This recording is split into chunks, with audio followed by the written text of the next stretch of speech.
Let's pretend it was a fast 30 seconds. So you get the gist of this. We had a bequest to put the series together, monthly programs, generally starting at 10 o'clock on the second Wednesday of each month. Spoiler alert, the December session, to accommodate the speakers I want to bring in, will start at noon on the second Wednesday of December 2024 rather than 10 a.m. And I'll talk a little bit about that again at the end of the program today. Upcoming programs are always on the California Library Association website. Archived versions of these are on our California Library Association YouTube channel. If you want to donate to keep the series going, which we would love, you got the link down there. Enough with the commercials. It is my pleasure to be bringing to you today Marc Tyler Nobleman. Marc and I were joking about the idea of, hey, we got an advocacy series and we're going to talk about Batman a little bit today. So talking about superheroes of advocacy, and Marc, with his experience of trying to do a program that didn't quite go as he expected it to go. And from that, we're going to workshop it after Marc's presentation and say, what can we learn from this and what can we do to be better prepared for this? So Marc, let's hear your story. Thank you, Paul. Thank you, CLA, for welcoming me. And I will start by telling you that I'm coming from you live from Maryland. I'm sure you can tell this background just screams Maryland vibes, right? You all knew that right away. I did live in California for a few years back in the late 90s and loved it. Maybe one day I'll make it back because I did really love a lot about it, actually. So I'm going to tell you two stories today, and I appreciate Paul's grace in letting me use PowerPoint and talk a little longer than I think guests sometimes do, but you won't be bored. These are both crazy stories, and one sets up the other. So before I tell you those two stories, a tiny bit of background about me. I am not a librarian. I'm just a librarian fan. I'm an author of books for young people. And that means that I've had well, not automatically, but in my case, it means that I've had the privilege of speaking to audiences at libraries and schools and in school libraries and many other venues worldwide. So I've been all across the country. Unfortunately, this is not an electoral map. This is just a map of where I've been to speak as an author. And I've also been to almost 20 countries worldwide, speaking at international schools, which means that I'm usually the only person in the room who speaks only one language. All these kids are bilingual or trilingual, and it's been a great privilege to do this because it helps me, well, as a writer, it informs my work, but it also helps me see what education is like in different countries. So these are a few of my books. Don't get attached, at least not now, because we're not going to talk about any of them. As you already heard, we're going to talk about this guy. So speaking of the world, as you've seen, I've been everywhere, and Batman is a worldwide icon. He transcends. Everywhere I go, it's been untold thousands of people that have heard this first half of the talk that you're going to hear. I've never met someone who hasn't heard of Batman. And so it's a powerful tool to use to tell the story that I'm about to tell you. Now, you may be wondering, okay, he writes books, but what are his qualifications for Batman specifically? Well, I do have my credentials queued up. This is why you can trust me when I talk about Batman, because this was me. So, as you could tell, even as a young person, I knew I couldn't pull off Batman. I didn't have the jawline or the deep voice for it, so I was Robin, sidekick material all the way. Not once, not twice, not 3 times, but 4 times. So this last time was for work. I made a book trailer for my Batman book. So that there's a bit of a more of a valid reason for that one. So it wasn't just dressing up. I was also an early proponent of what they now call fan fiction. This goes back to high school, where I wrote an unauthorized Batman story and then forced my friends to read it and comment at the back with handwriting. So I'm not saying that I invented internet comment sections, but again, this was 1989. And you may be wondering why there are 18 staples. It is not a thick story. It's actually got fewer pages than staples. I don't know what my problem was there. I just really worried about posterity and this piece of art lasting. So I'm happy to say it is still intact all these years later. So enough about me. On to the real story. In fact, we're going to start at the end of my Batman book. The back cover has only one line. Batman's biggest secret is not Bruce Wayne. So by now, just about everybody knows that Bruce Wayne is Batman's secret identity, a big secret. And I am saying that I know a secret bigger than that. My secret has to do with this. Every Batman story since the first, 1939, had only one name in the credit. Batman created by Bob Kane. Bob was an artist. Here's Bob. And here's the thing about that credit line. It is not true. There was another from day one. His name was Bill Finger. His name should be there too. Bill Finger wrote the first Batman story and hundreds more for 25 years. In that time, they put Bill's name on a Batman story that he wrote exactly 0 times because Bob Kane, the artist, his alleged partner, took full credit. So Bill worked his entire career essentially anonymous to the public.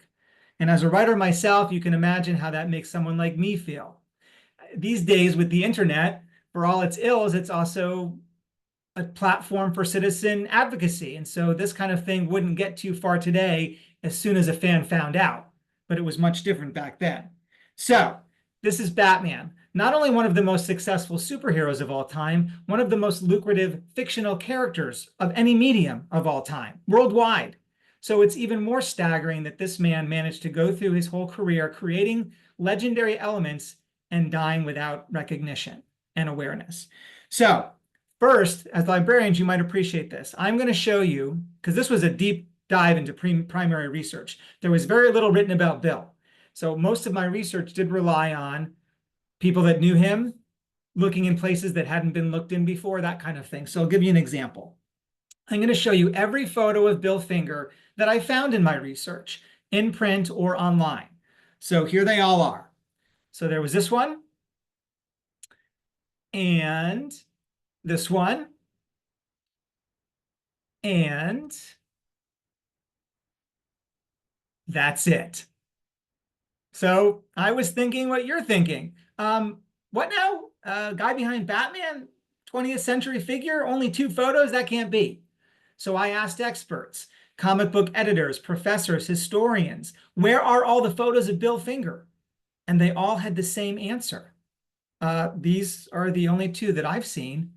And 2 people said, Mark, these are the only photos of Bill that exist, which I now know is a careless thing to say. What that really means is these are the only photos of Bill that we know exist. There could be more. Maybe we haven't looked in the right spots yet.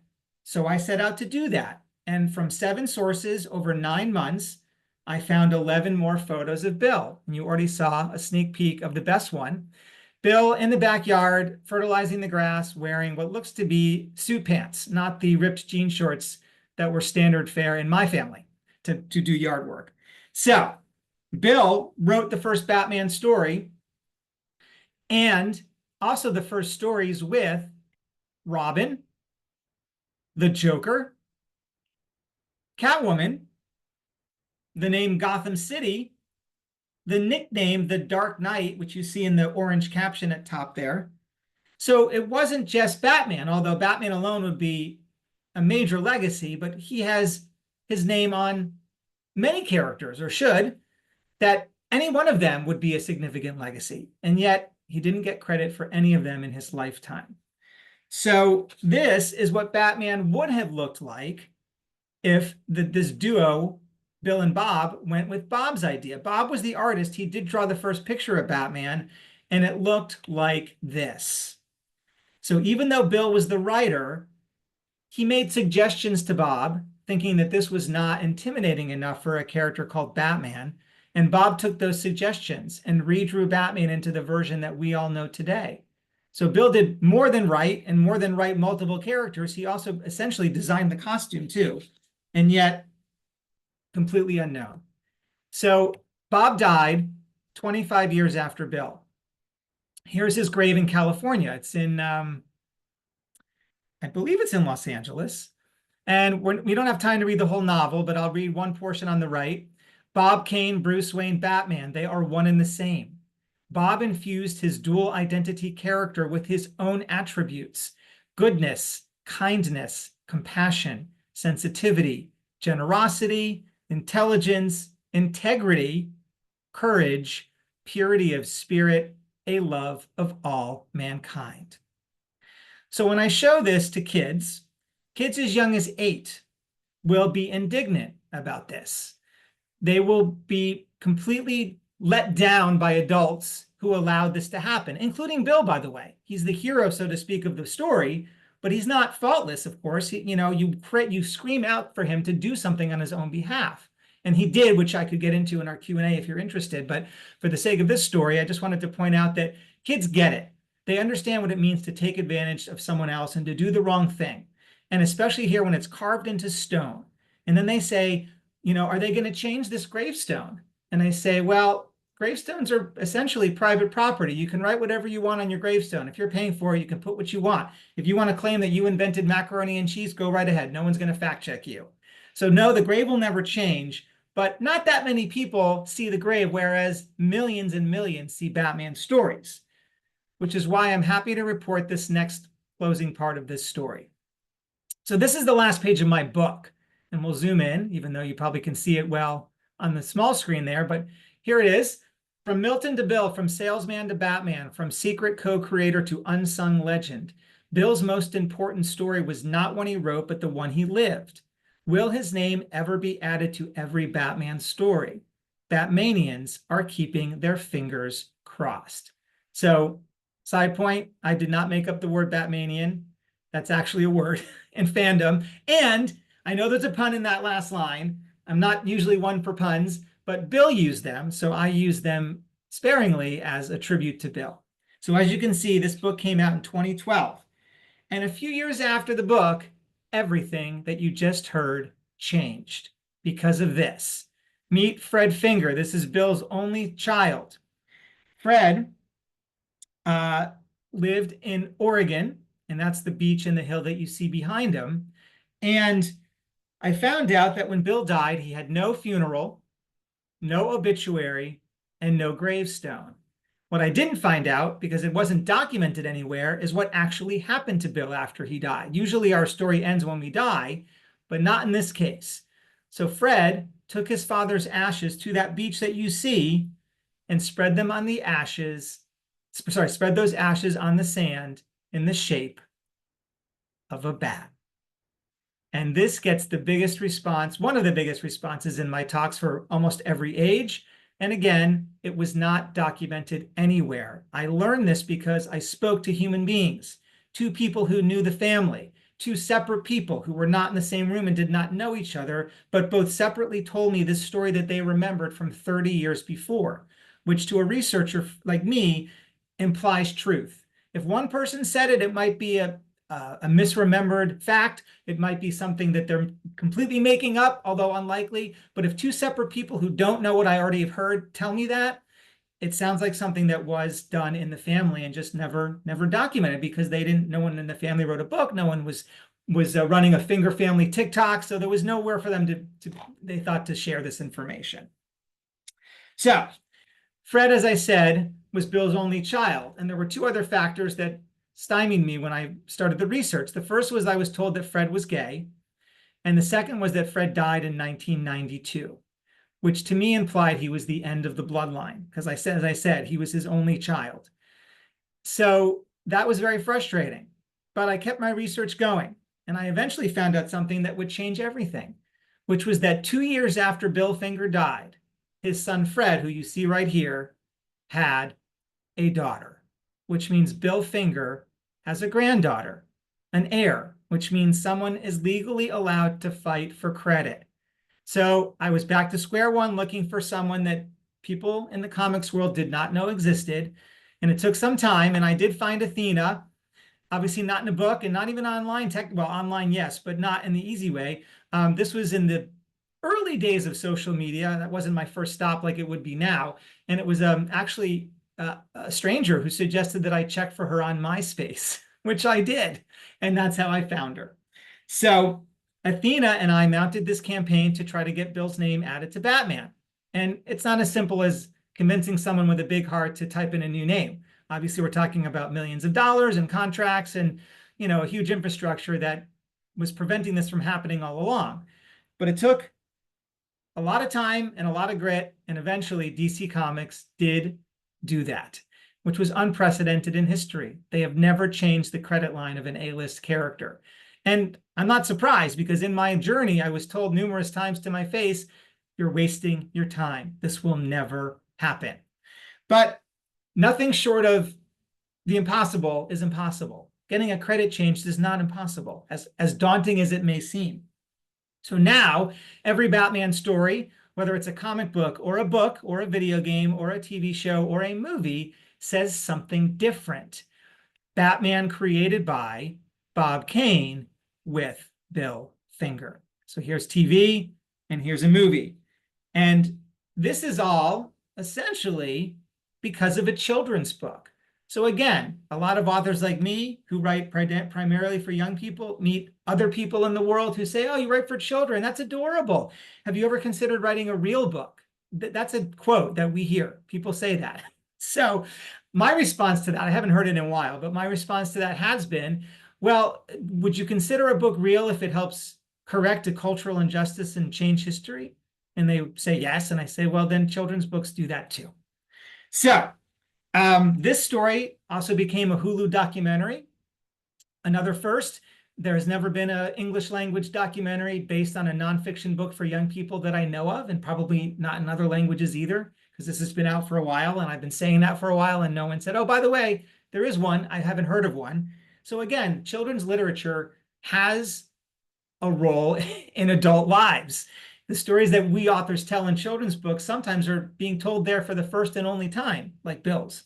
So there's import there. Now, for the real story, the real reason that we're here, what does this have to do with librarians, and what does this have to do with advocacy? Last year, I kicked off my school visit season in August by going to Georgia. I don't know why I put a map up with Georgia. Y'all know where Georgia is, but just to be sure, here's the county I was in. It was, or the area, it was the environs of Atlanta, in particular Forsyth County. I did not know this at the time, and it would have changed nothing about my plan to go there, but this is the county that Marjorie Taylor Greene hails from. It might have given me some sense of what I was possibly going to encounter, though. So I was there for 3 days. 3 schools, 1 per day, 3 talks per school. And all 3 of the schools were elementary schools. At the first school, the first talk, I gave my normal talk, which was an extended version of what you just heard, including mentioning that Fred Finger is gay. And you know why I say that. I mainly say that because it is an integral fact to the story. The fact that he was gay and died in the 90s misdirected researchers, not that there were many, for years into thinking there is no heir and no reason to look for an heir, because a gay man in that era would not be able to adopt, and most likely would not biologically have a child, because it was just, if it was, I don't know how common it was, but it's not common enough that we would have heard about it. So I said that, and then after that first talk, which went well, the kids applauded and laughed and followed along and were a normal audience, the librarian looked pale. And the kids filed out, and she said to me, oh, Mark, did you see how they reacted when you said gay? And I said, well, I've actually had bad reactions before, or inappropriate reactions, and I didn't see a thing in your group, so good for you, good on them. And she said, oh, it's just that, this is a sensitive topic in this community. And before we went too far down that path, I said, you know what, the next talk's about to start. Can you invite the principal to attend? I had not met the principal in advance. And she said that she would. So I didn't know what he looked like. I just started my talk, and some adults were milling around in the back, and I got the feeling that there was something percolating, that the word had spread, and that this was going to be an issue. And then midway through my talk, so I'm in front of a live audience, the principal handed me this note. Please only share the appropriate parts of the story for our elementary students. So note what is said, and very, very obviously what is not said, what word is not put into writing. And so again, I'm on stage in front of the group, and I did not want to stir things up in front of the kids. So I did something that I almost never have done in 20 years, which is I acquiesced, and I went against my conscience, and I left out the word gay. And then I immediately asked if I could meet with the principal, because I had some downtime between the second and third talk. So we had a very civil but very uncomfortable talk in which I said, I disagree with this. And he essentially said he does too, but he's trying to build tolerance slowly. And I said, with all respect, there's no time to wait on tolerance. It's not like you're trying to, acclimate someone to high altitudes. You can go fast with tolerance. They will handle. In fact, the kids are probably already ahead of the intolerant adults in this community. But he was very nervous. He asked me if I would not say gay in the final talk at his school. And I explained why that goes against my conscience. And it's also a disrespect to the people that are in the story and to members of his community, frankly. I mean, they won't know what I don't say, but in good conscience, I don't want to leave things out. But he was so nervous, I could almost feel it, that at one point I said, there was a book behind me we were meeting in the library, and there was a book on the shelf behind me face out. It was about first baseman. It was a series of books about jobs and sports jobs, I guess. And I said, the principal's name was Brian. And I said, Brian, look, you're displaying this book about first baseman. And I know, and every halfway enlightened person knows that this is not your school trying to indoctrinate kids into being a first baseman. It's just you saying this is part of our world. Maybe you're interested in that. Maybe it relates to you. So the same thing applies with what I'm saying. I'm saying the word gay, and obviously in a non-sexual way, in a purely factual way, as if I was saying he was a baseball fan, or he was a Democrat, or he was a vegan, or whatever he might have been. But I know how that kind of argument, that line of reasoning doesn't break through certain barriers. But he was an educated man. He's also from Brooklyn. He told me that with a wink, basically. And he was also a black man. And I said, Brian, look, I'm a Jewish guy. You're a black man in the South. We come from communities that know something about being persecuted and being ostracized. So we in good conscience should not be part of any group that's doing that to other groups today. And he seemed to understand it, but just was so worried about his community that I gave in again. And it made me sick, but I did it because my story's still good. It's just not whole. And so then I said, the only thing I'm asking, Brian, is that this is between us. I'm going to speak at 2 more schools in your community. I am asking you, adult to adult, educator to educator, to please keep this between us and let the other schools decide how they want to play it. And he agreed to do that. So that night I got a call from the principal of the second school, the one that would be for the next day. And he asked me to leave out the word gay because of precedent, because I'd already done it at the school that day. And that, of course, was very disturbing because it meant that someone went back on his word. It also meant that I was going to have to grapple with this again. And I said, I explained why I don't believe in that. And he said, well, essentially, it's a deal breaker for us. And so I had to decide whether I'm going to stand on principle or deprive hundreds of kids a great experience. So in that moment, I decided to go in and speak to the kids and leave the word out, which again was a big emotional and psychological conflict for me. So then day 3, I woke up to find out I had an email from a reporter from the community who said, we'd like to speak with you about what's going on in Georgia. And I said, how does anybody know what's going on in Georgia besides the 2 schools that I've spoken at? And it turns out that this had already made Fox News and some other news in the Atlanta area. And these news reports were not mentioning or had not contacted me. They were simply saying that an author said gay and was asked not to do that. So I had to tweet these news organizations and say, Journalism 101, when you're doing a story about an author who was censored at a school, it's basic journalism to speak to the author who was censored at a school. And of course, didn't expect a reply and didn't get one. And then I found out that Brian, the principal from school 1, day 1, had sent a note to his community that Monday, that day that I'd spoken there, to apologize that I said gay. Not to simply be transparent and say, I just want you to know this in case this comes up with your students, but to apologize as if I had wronged people. And obviously this did not sit well with me at all. I found out that a local activist group of parents had already responded in a very uplifting way, saying that it's inexcusable for a leader to do this, to make it seem like we have to deny the existence of gay people. And the superintendent weighed in. This was all before I woke up. The superintendent weighed in to say that he was standing by the principal, not by the people in his community that were harmed by this principal's note, because believe me, they were. No, he's standing by the principal. So I was livid, to put it mildly. And I fired off a few emails of my own, including to the superintendent, and said, I'm still in your district. I'm speaking at a school today. Please attend, or please send someone from your office to attend. And I was told that his number 2 was going to come to my second of 3 talks that day. So I went to the first talk. I walked into the building. The principal pulled me aside and said, Mark, we just want to remind you that you're here to excite the kids about writing and reading and research. And I said, oh, great, we're on the same page. That's exactly what I'm here to do. And I give you my 100% guarantee that I will do that. You will have kids that have never come into the library on their own that will hear this story and they will come in and ask for a book. Not necessarily my book, doesn't matter. They will ask for a book. And she was relieved to hear that. And she said, and we just also have to ask you to follow our state standards. And I said, are you saying that I can't say gay? Because she apparently couldn't say gay in that moment. And she said, we just need you to follow the standards. And I said, well, if you're talking about saying gay and the connotation of that, I mentioned that Bill Finger was married to a woman multiple times, and that was not an issue.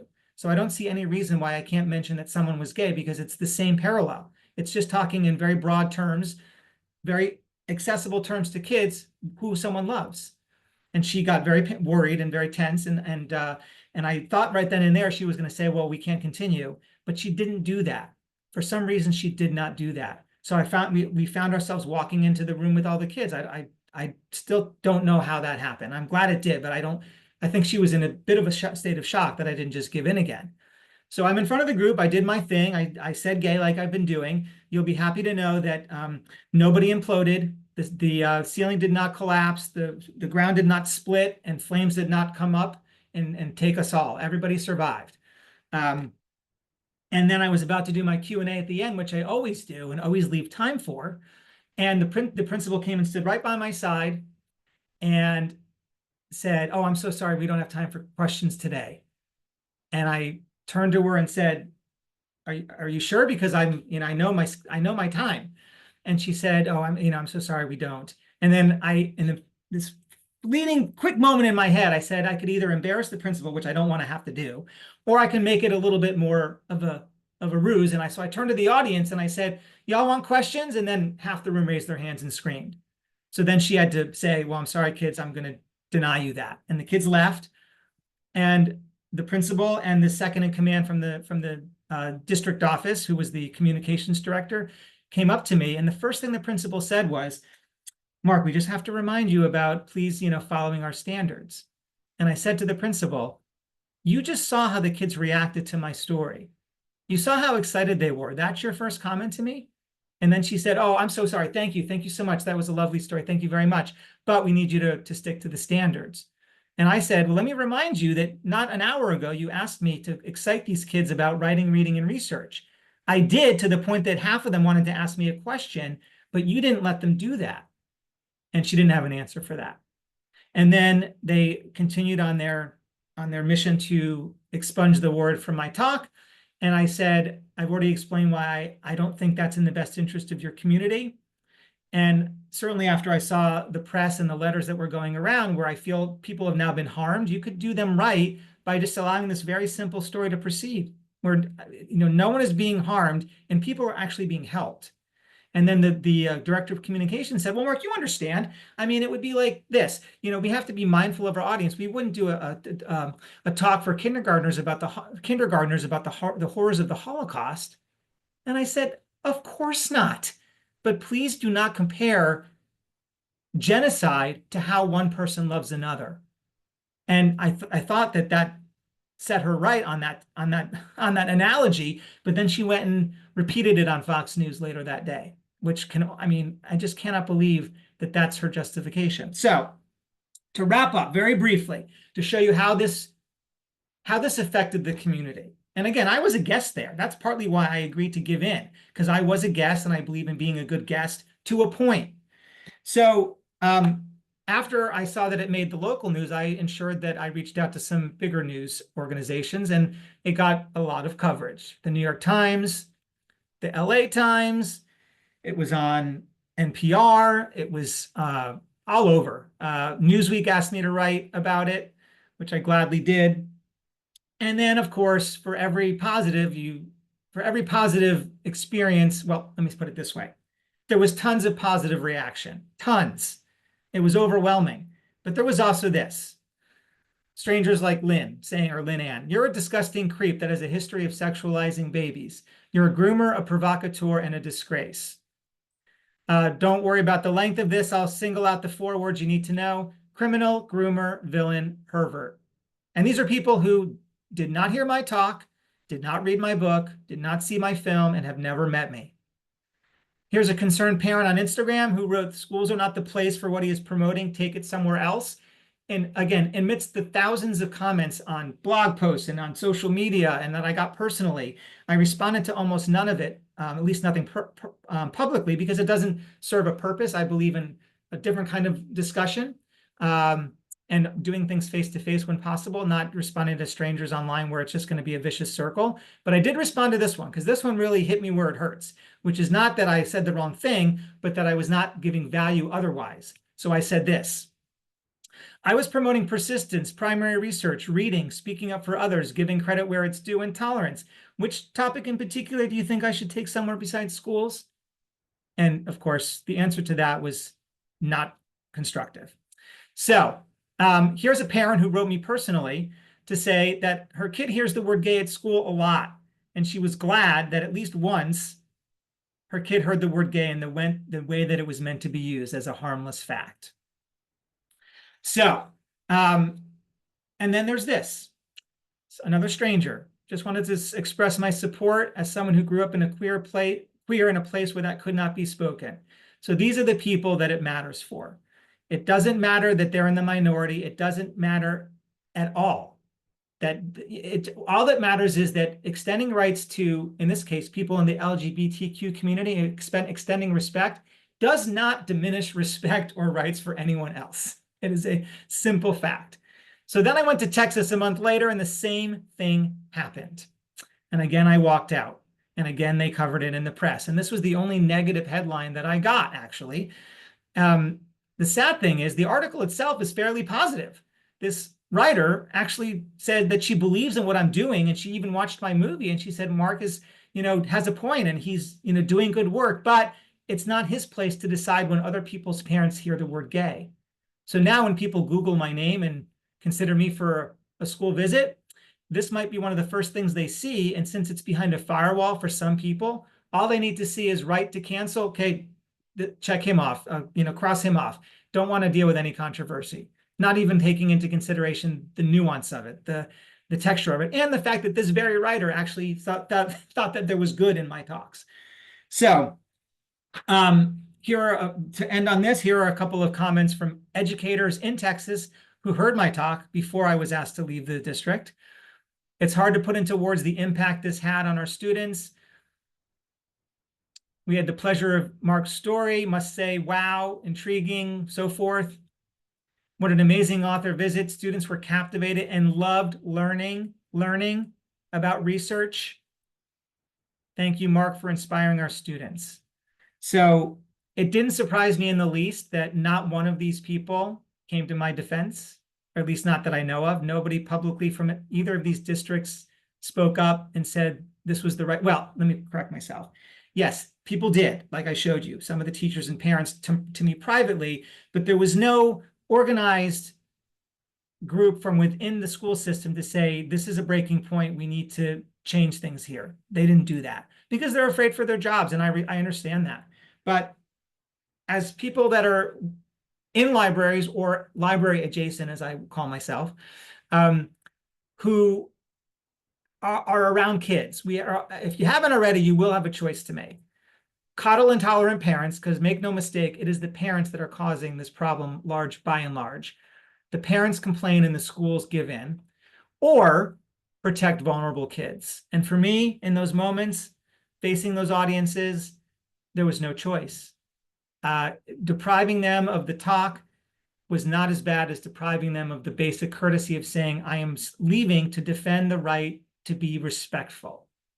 So I can't wait to talk with you all now. I'll just briefly end by saying that as you know, I speak all over the place and doing all kinds of things, not just assemblies, but I do writing workshops and various other things. So if you're at a public library, I do speak at public libraries. If you have any contacts at school libraries, that is a bigger part of where I bring my experiences. So if you liked anything that you heard today and you're willing to either recommend me or consider booking me yourself, I would love to hear from you. But obviously, I'm here for you now to discuss, debate, commiserate, whatever you'd like to do. I didn't look at anything in the chat while I was speaking. So if you ask me a question there, we'll have to do it now. Thank you all for listening. Mark, all we did was say nice things about you behind your back, so I'm hoping you won't look at the chat. Oh, okay. Thank you. There is so much to dive into here and to try to workshop. Again, for the audience live here watching this, and for any of you watching the archive version, our real focus here, which means we can turn on a dime if we need to, but our real focus is, so out of that story, what do we learn? What questions does it raise for us? And what are we as advocates for the communities we serve going to do? So if we can focus on that, I'm going to start by being very personal and react to one of the last comments Mark made about the emotional side of this whole thing. I worked in San Francisco Public Library for many years as their training director and as their director of volunteer services. I was lucky enough to be there when what at that time was the main library was replaced by the quote unquote new main library, which now is older than I am almost. But that said, one of the things I was really stunned by in the most positive of ways was the special centers that were built in by the architects and the staff into that building. On the third floor, there's a James Hormel Gay and Lesbian Center. It is the one little center in the whole building that has a ceiling mural that is just spectacular. If you ever come to San Francisco, you got to go into the center and take a look at that wonderful piece. I got involved in that because I was the director of volunteer services and was stocking the room with volunteers who would sit and answer questions and make sure that we were not subjected to vandalism. We had a sign-in book there for anybody that came in that wanted to make comments. And every few days I'd go in and just review the book to see what was being said. Sometimes there were some pretty snarky comments. Sometimes there were things just saying we appreciate it. But I will never forget the dozens and dozens of notes that were along the lines of one that is burned into my brain where somebody said, I grew up in a place where gayness was not tolerated. It was seen as an aberration. It was difficult for me, and I eventually left and I came here to San Francisco. I walk into a center like this, and it reminds me that there is a place for people like me. And I told people around me, oh no, I'm not really crying. I've just got allergy reactions today. But what Mark's talking about here is that thing that makes a place like San Francisco Public and so many libraries so special. People from every political viewpoint can go in and find things that help them and reflect on their opinions as well as the opinions of others and the factual things. And that's what we're trying to fight for here through the Ursula Meyer's advocacy program. Let us look at the great things we do, regardless of our political standings. Say, what do we do to represent our community and show the respect that is at the heart of what Mark is asking for. I was typing, Mark, you wouldn't have seen this, but I was typing a few of the quotes as you were saying them because I think they're great discussion topics for us. And the very first one was a very civil but uncomfortable talk in terms of the conversation you had with somebody who politically didn't agree with you. We can't hide the elephant in the room right now. Half the country is delighted by what just happened, and half the country is feeling like that isn't our country anymore. As Pat Wagner, a great colleague of mine, once said, let us remember every time we're celebrating a victory at the electoral booths, at the voting booth, that there's another group that's crying. And when we're crying, there's another group that's smiling. And the sense of empathy means, what do we do to come together, as Mark has tried to come together with people and say, let's get to the essence of this. So let's start this by doing the obvious thing and just opening up to questions from those people who are on the call today for Mark about what in his story do you want to pursue in terms of what you're facing and what you can do to be a better advocate? And then if that doesn't use up all the time we've got left, then we'll workshop a few questions Mark and I discussed up front to really hone in on this. But first of all, those of you with us, what questions do you have for Mark?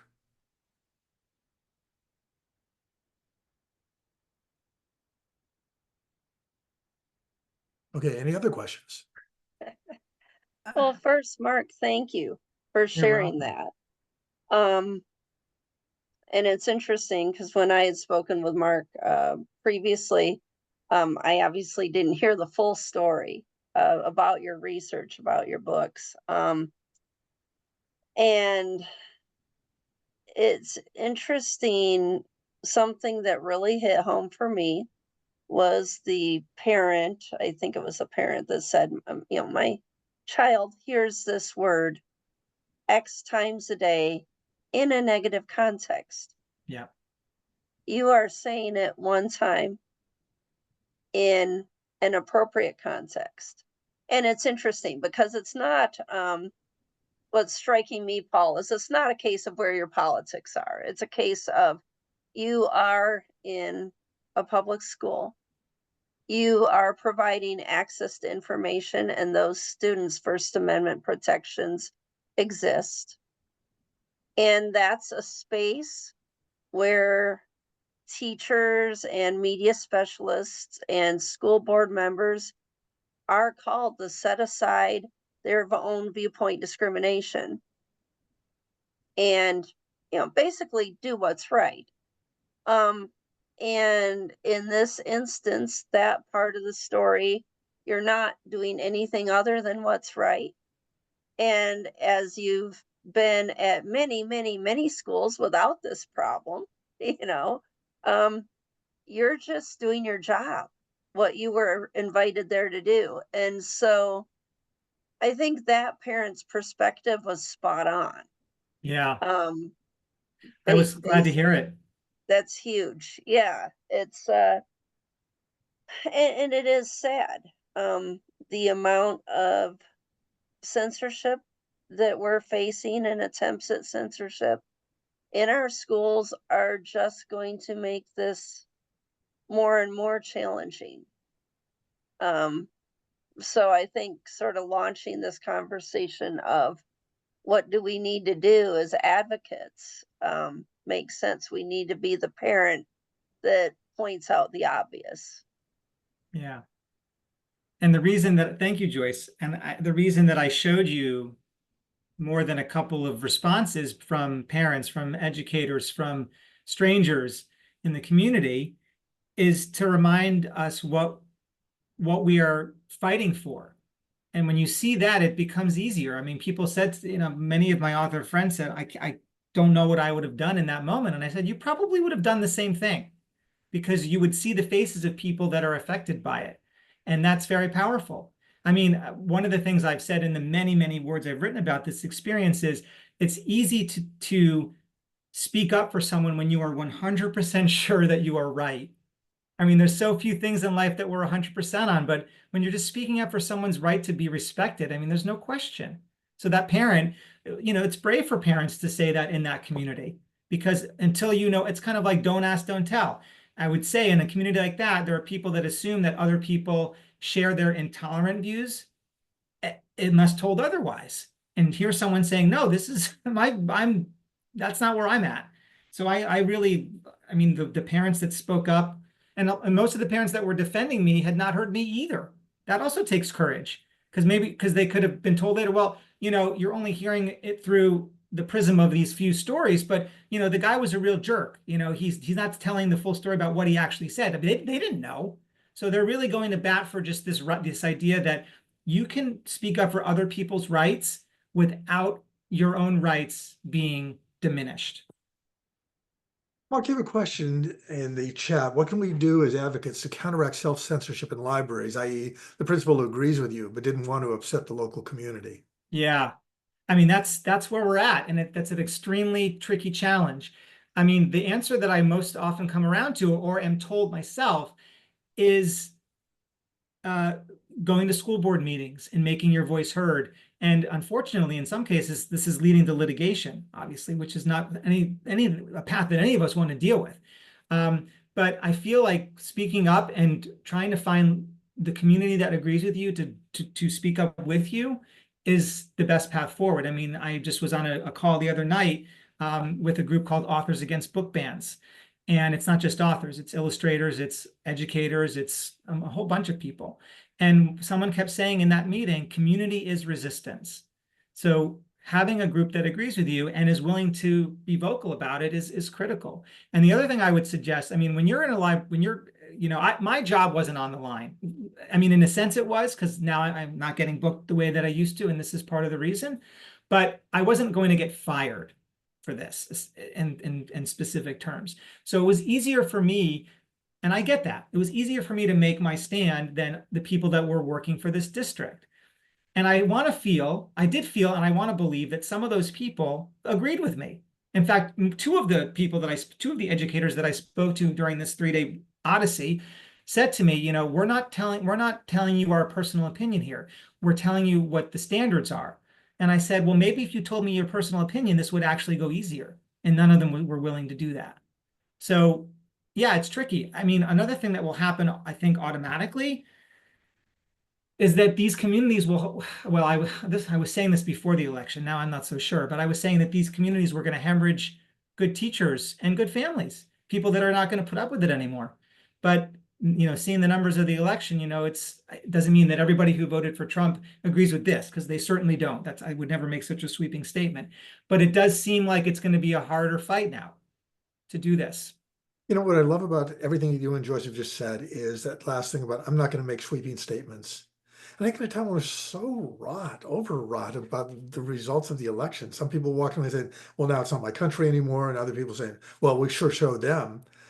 It's not a nuanced approach which develops out of the respect that we have to show for each other, the willingness to listen, whether we agree or not, with the common goal of finding out what in our communities we want to strive for, where we do have agreement, and what we can do together.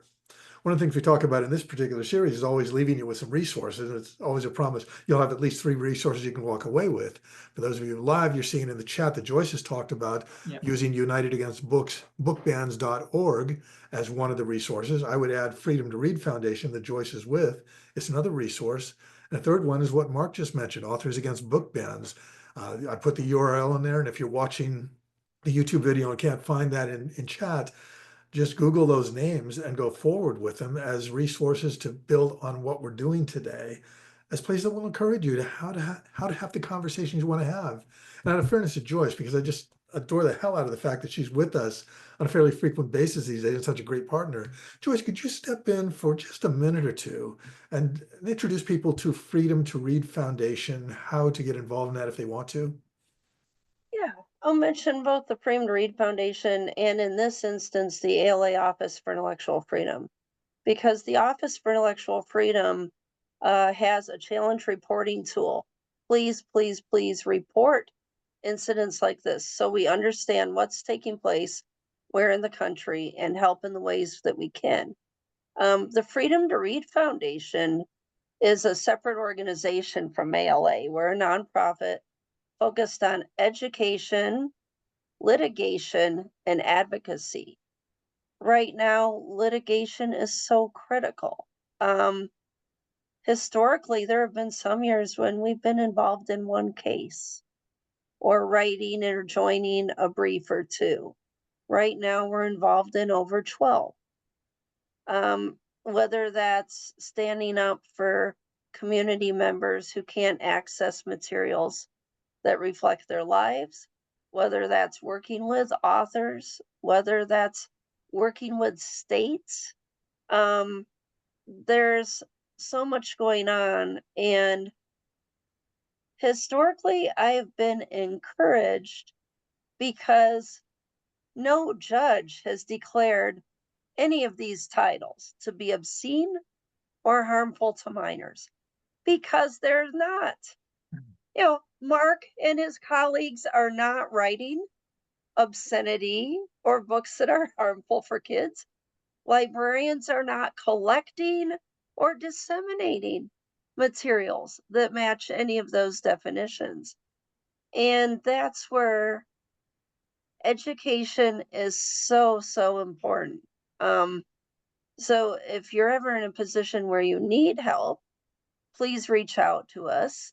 The Freedom to Read Foundation, sometimes we will write to boards of trustees saying, hey, we understand you did this. We want to remind you that, to put it succinctly, the law is not on your side. You're not on the side of the law, excuse me. What you're doing here is violating the First Amendment. So we also provide support that way, because quite often people that are making those quick decisions, slipping authors a note that says don't say gay, they're not educated on what they need to uphold as far as rights for their students. Yeah. And there are signs of hope already. There's this group of authors that I mentioned is really on fire. I mean, they are so smart. And as you'll see in some of these resources, there's a whole lot of language created to help us speak on this issue without being inflammatory, without demonizing and coming down too hard on the other side on a moral sense. There's ways to do it in a very clever way. I mean, the word freedom itself, as I'm sure Joyce could speak to very more articulately than me, is a word that, tends to skew right. And when you talk about giving someone freedom, it's something that resonates for people, and saying, we're not, no one is saying that every kid has to read this. We just want to give parents who want their kids to read it the freedom to do that.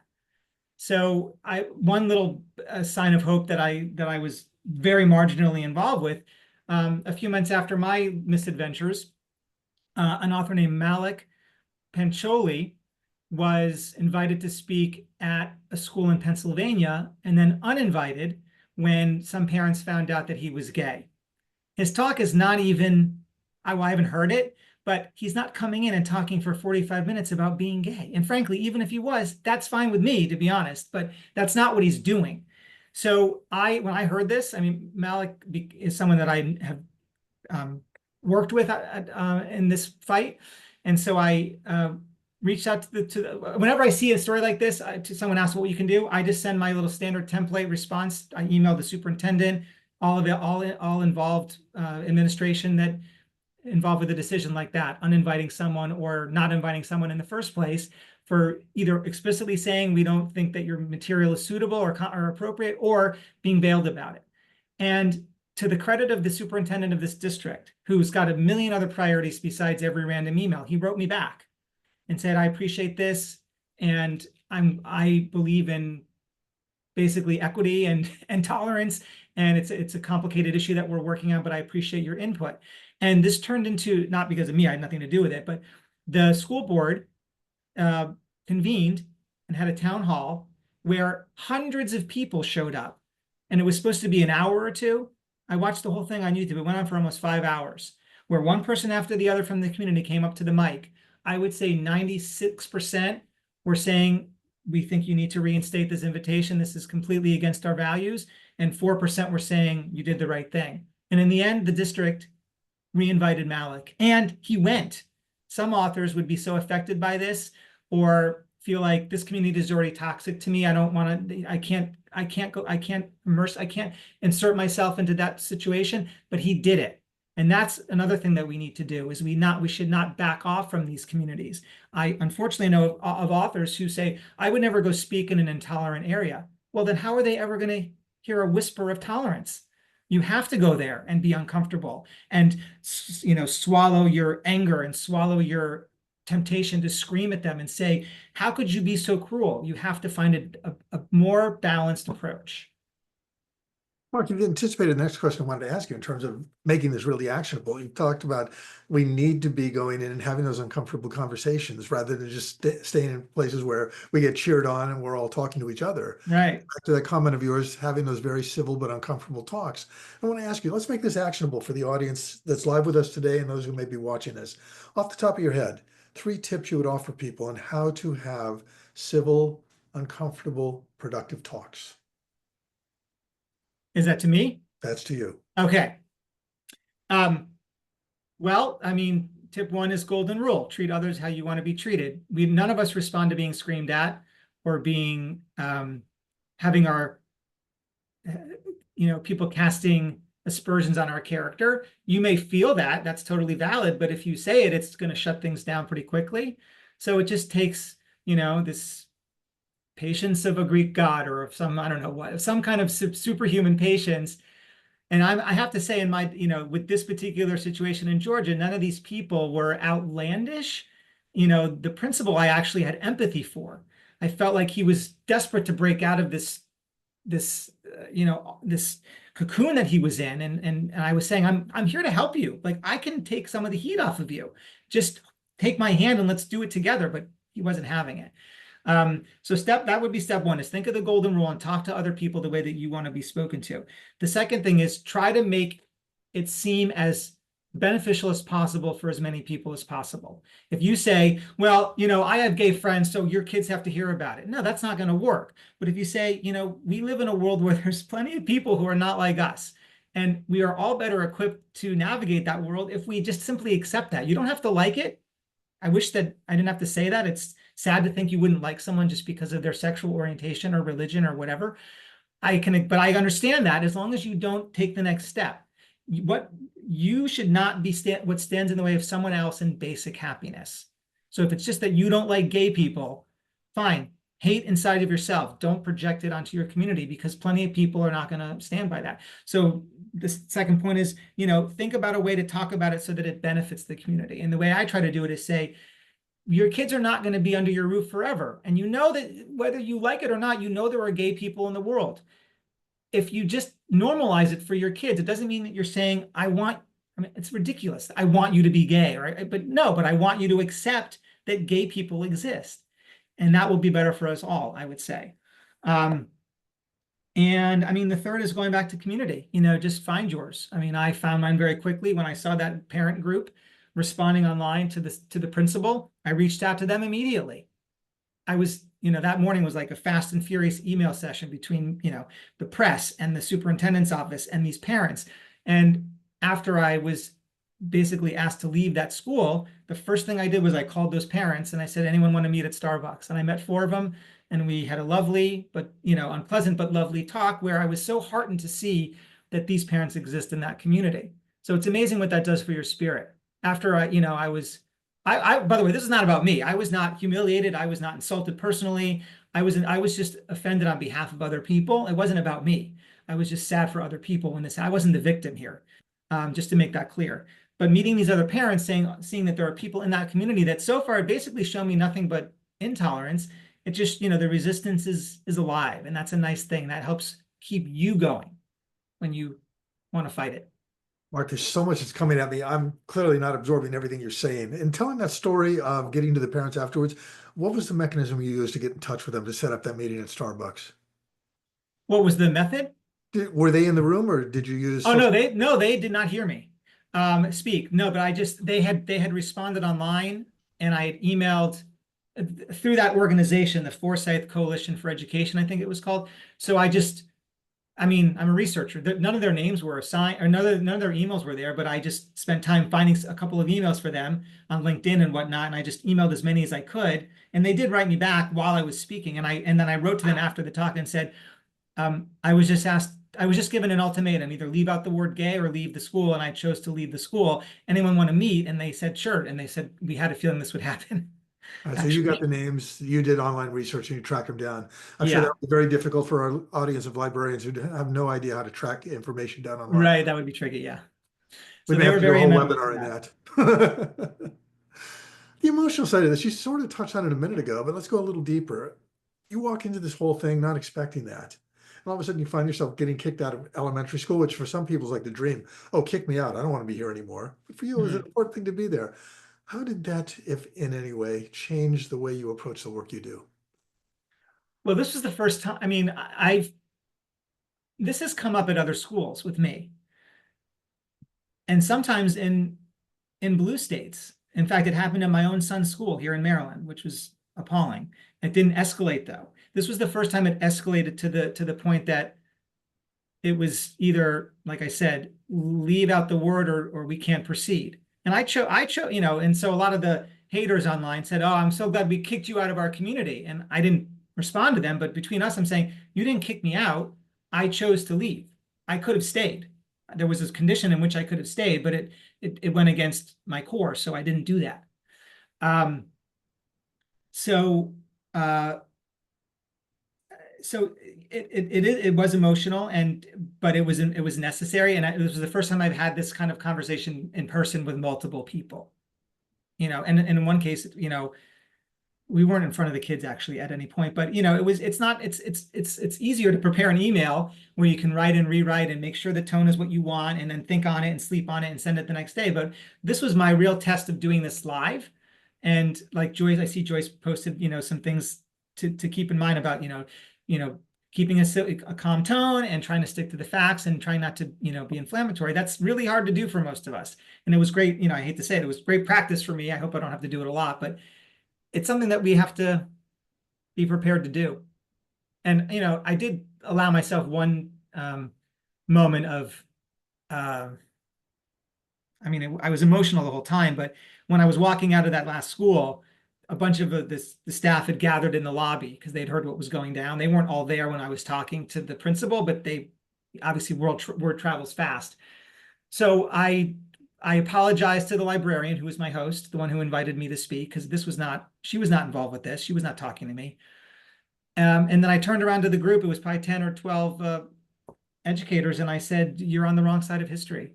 And that's inflammatory. That's some people would take that as an insult and as me being condescending, but I truly believe it. And it's not a radical thing to believe that. If you don't support equal rights for people, then you will not, maybe not in the next 4 years, but you will be confined to the dustbin of history. By definition of people who come to the California Library Association or Ursula Meyer series on advocacy training for librarians are trying to be on the right side of things and figuring out how to advocate in positive ways. The emotional things you're describing here are obviously things that we deal with, and a lot of our peers would say, I have to choose my battles, and maybe this is not what I'm going to fight. What tips, again, maybe 2 or 3 off the top of your head, what tips do you offer to people that are sitting on that edge and trying to decide whether to argue for something and whether not to? The tips would be, what do you do to hold yourself emotionally in a healthy way to make it through the challenges that they are facing that you're describing? Yeah, Paul, it's the kind of thing that if you sign up to do it, you're making a bigger commitment than you might realize. It's not the kind of thing where you can fire off one email and change will happen. So it has to be something that you really believe in and really want to, and again, no one is, breathing down my neck to do this. It's not like someone saying, well, Mark, you spoke up for this group, but not this time. Maybe they are. I don't know who's keeping score. So it's up to you how much you do. But what I'm saying is if you want to help affect change, one email or one conversation is obviously not going to be enough. So you just have to prepare yourself for it. It's almost like training for a marathon. Like, am I really going to commit to this? And I know myself. I know when I see another story in the news that involves a school, and I know I'm gonna send a message. I know that I'm going to do it. I have a little bit of the language already, so it's not going to be a huge time commitment. But if they respond, or if I get the chance to speak about it, yes, that's going to be a bigger commitment. And I tell myself, I'm prepared for that. This is one thing that I am willing to do. And, I've grappled with this a lot because there's so many causes that mean something to all of us. And, sometimes I feel guilty that I'm not speaking up on this group's behalf or this group, and you just can't get into that.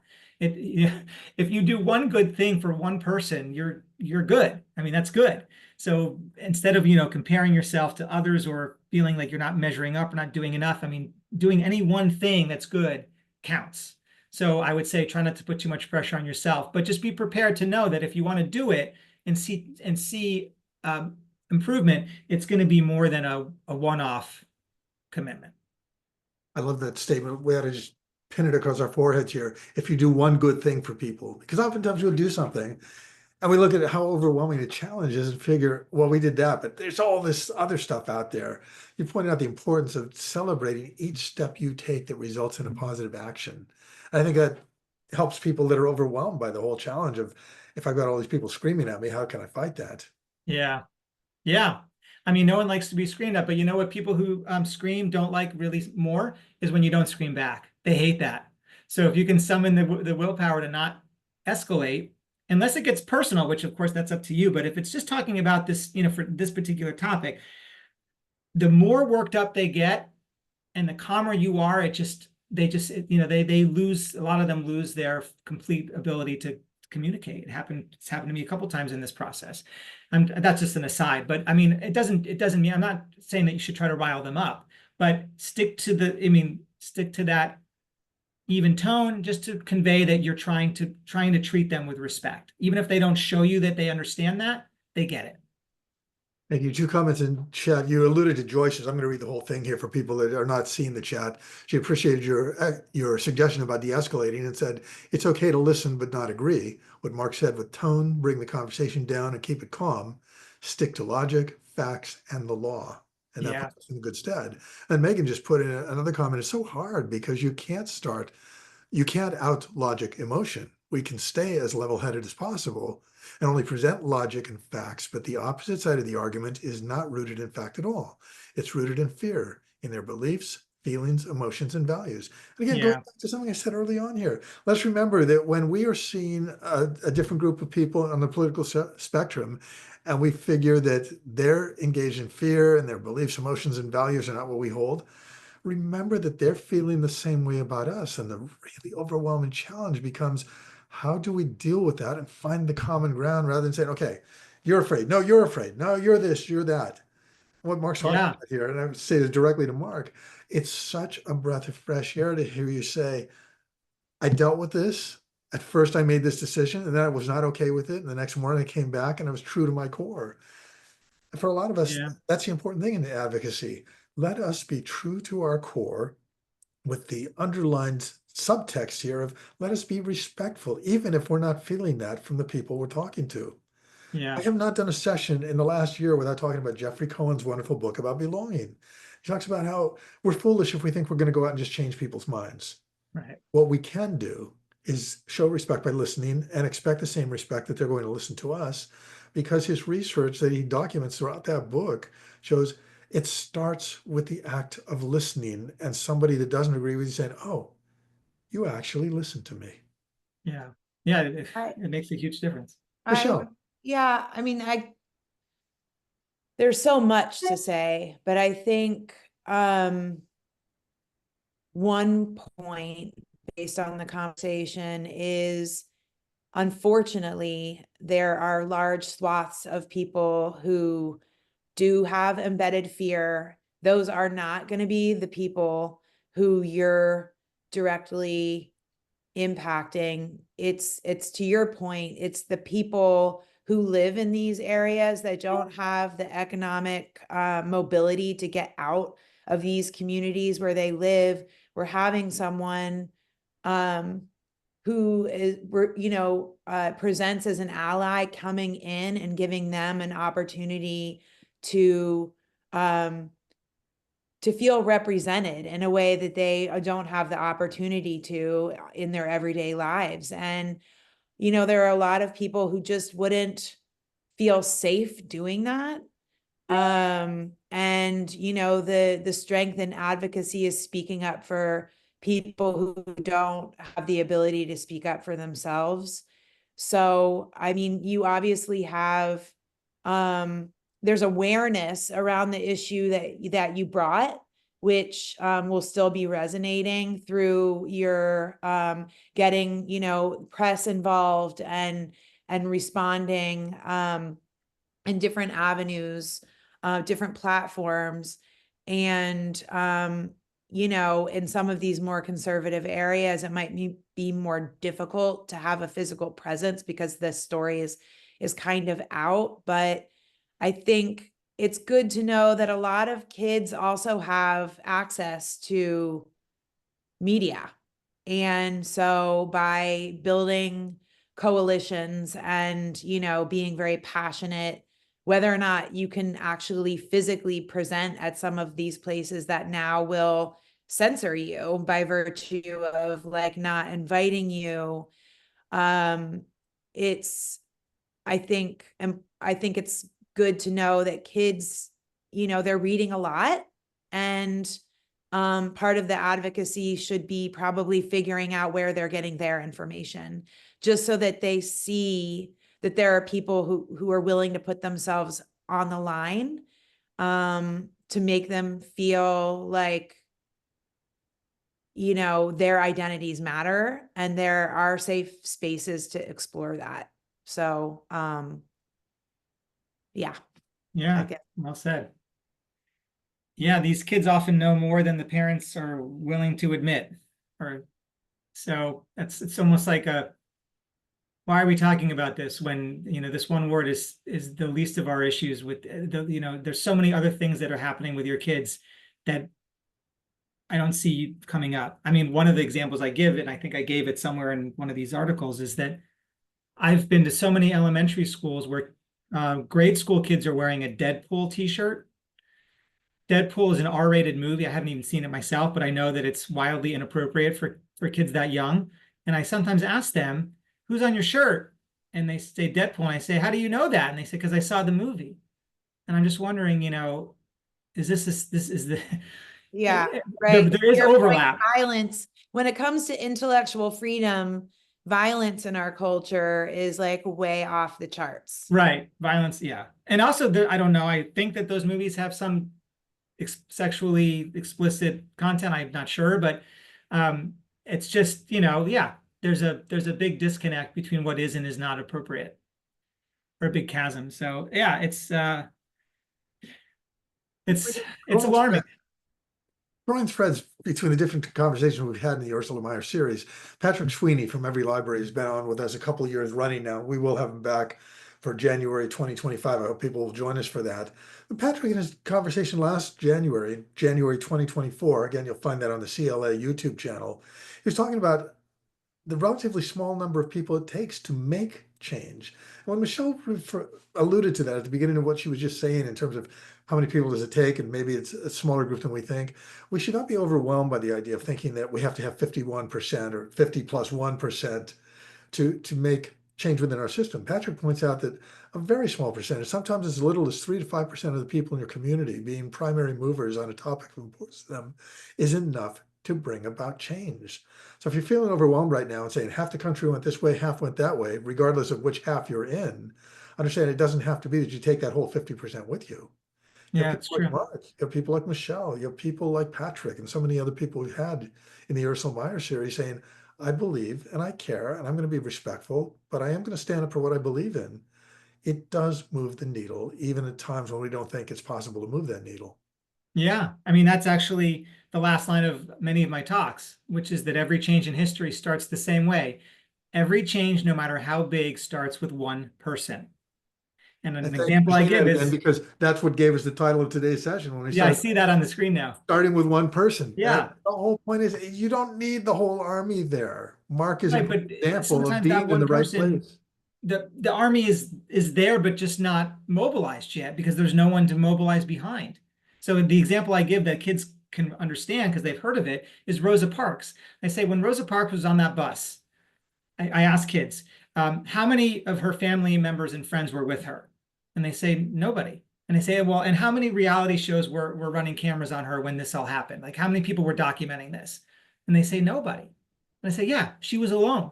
She did something that was for her the right thing to do and for all, anyone with a conscience, but she wasn't doing it because she knew that she had people by her side. She was doing it because it was the right thing to do. And look what happened.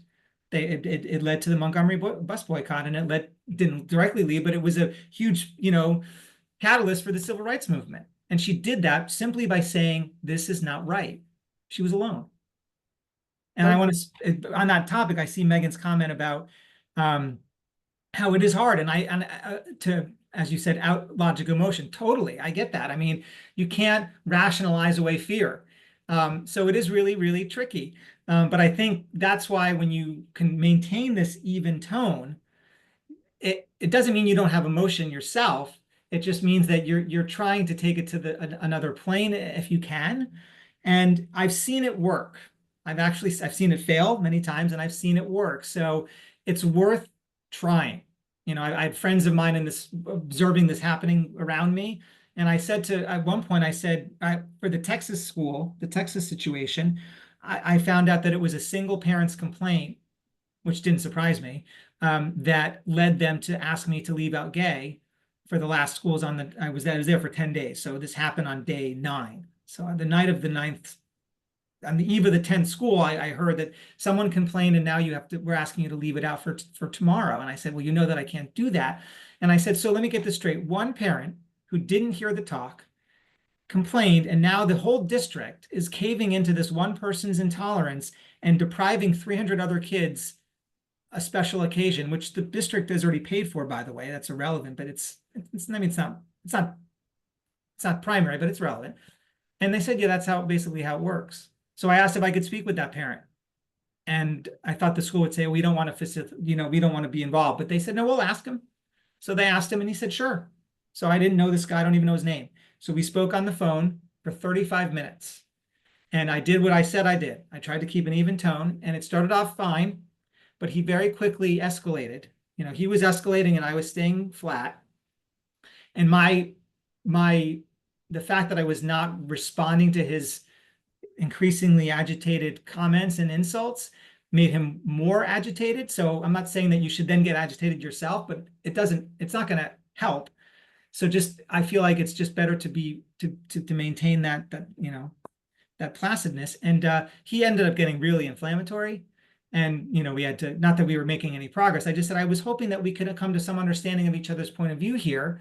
And also I wanted you to be aware that a complaint that you lodge because of something that you don't like for your kid affects many, many other families who don't agree with you. And his response to that was one word. He said, good. So Again, it was that gets emotional, but I everybody's was quiet. not showing the emotion as much as, I wanted. That's such an important lesson. We know that from conflict resolution. It's a great reminder to us as we talk about advocacy. You cannot get drawn into anger. Sometimes it will motivate you to do great things, but you reflect anger with anger and you've really lost it. Megan has a comment in chat that just came in. We have to unfortunately bear the burden of not letting our anger and frustration get the better of us, because the second we lose our cool, it will invalidate our defense in their eyes. The focus will shift to our tone over our message. Exactly. Yeah, exactly. Such a fruitful conversation. One observation, you said this twice and I meant to grab it both times, but you always top it with something else that makes me lose it. You mentioned earlier about a conversation. You went to a public hearing expecting it to be a couple of hours, turned into 5 hours. And what you were just talking about, the conversation with this guy that went on quite a while before you finally said, time to disengage. Mm-hmm. I find myself that if I'm having meaningful conversations in anything where I'm trying to foster change, I don't set up meetings after that. I leave time clear. And I just did that in a situation that I've been working on for a couple of years. Offered to have a 90-minute conversation with some people that were in the position to make a positive change. 3 hours after we started, we were still talking and change came about. But it's a reminder to us, do not segment our serious conversation saying, okay, I've got this 1 hour meeting and I've got another 1 hour meeting, and your whole day becomes 8 hours or 12 hours of meetings with no bathroom breaks, no meal breaks, nothing else. If we are going to make change, we have to make the commitment to not doing it on a clock. And for those meetings for those of you watching this and live group here, if we're setting up meetings that are going to be positive that way, set an agenda, set a time frame in which will work. And when you're hitting the edge of the clock time there, ask other people, do you want to continue? Almost always people say, yeah. And that's the opening we need. You can't clock it. You have to be patient and you have to go with the opportunities as they come up. I agree. Thank you. I've told what a you shock. We agree, Mark. I know. Revolutionary. We can also agree to disagree, Paul. But right now we agree. And I know if we're going to stick to the schedule, speaking of schedules, we're coming up toward a close. So I do want to give you one very brief positive story that came about from this situation, which those of you that have lost a little bit of hope or feel like that your hope has been challenged here, this will help you. So I was in, I think it was Michigan, and I was there for a week speaking at a different school actually 2 schools a day, a morning and an afternoon school. So on day 3, Wednesday, in the morning school, I said gay. And then afterward, the principal, as I said before, some of them have had issues with this, but it never escalated to the, ultimatum level. So this principal was not happy with that. And I said, and then one of her reasons was, it's not like I'm anti-gay myself. We have books that have gay characters in our library. And I said, then why are we even talking about this? We ended, I said, that's my story, and I'm glad the kids liked it, and you saw that they liked it, and I'm sorry that you feel that was not okay. So I went to the afternoon school, and the principal there, I was already in front of the kids waiting for everybody to get settled, and the principal, who I never met, came up to me and privately off mic, she said, we received a call from the principal from the morning school, which I already knew where this was heading. And she said, I'm new to this school, and I'm trying to build tolerance here. I'm just, I'm just worried. I'm just worried. And I said, I understand that, but I've been doing this for many years, and I can guarantee you that this will be nothing but a positive experience for your entire community. And she said, I know, it's just, as the leader, it just makes me nervous. And and she said, my daughter is dating a woman. And I said, well, let me ask you then, did she grow up in this community? And the principal said yes. And I said, did she feel comfortable talking about that growing up? And she said, no. And I said, well, then don't we owe it to your daughter to just hold her heads up and keep going? And I said, I know it's hard. And I said, I'm just going to ask you to take a leap of faith with me, a guy that you just met, and I will not let you down. And she did. To her credit, she did. I did my talk. And then afterward, question and answer. I don't know any of these kids. There's 300, 400 kids in the room. I don't know who I'm calling on. Some boy raised his hand and I called to him first or second. And he said, he was in the back. And he said two things. One, I have two moms. And then the second thing I don't even remember, doesn't even matter. But the fact that he announced that to the entire assembly, which to me, I don't know, but I'm assuming that he didn't feel like he could say that before. But here was a guy that said the word gay and that room did not react. There was no inappropriate ripple or snicker or anything. They were fine. And this boy probably said, oh, maybe I'm amongst allies here and didn't realize it. And then after the kids filed out, I went up to the principal and she had the makings of tears in her eyes and I did too. And that was just what it's all about, that even if one kid feels that he can say this or she can say this without fear of scorn or of insult, then that's great. So, there are plenty of schools and situations and people like that out there. So it's worth it for those people. Mark, thank you for the inspiration. Thank you for being the example that you are. I always end these things to make sure it's actionable.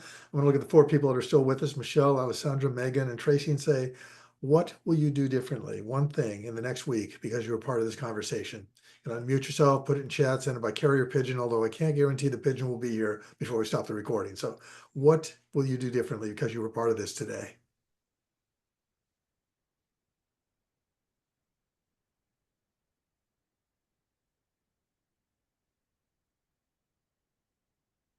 A hard one. I'm going to assume they're putting something into chat and they're typing it in while they're doing that.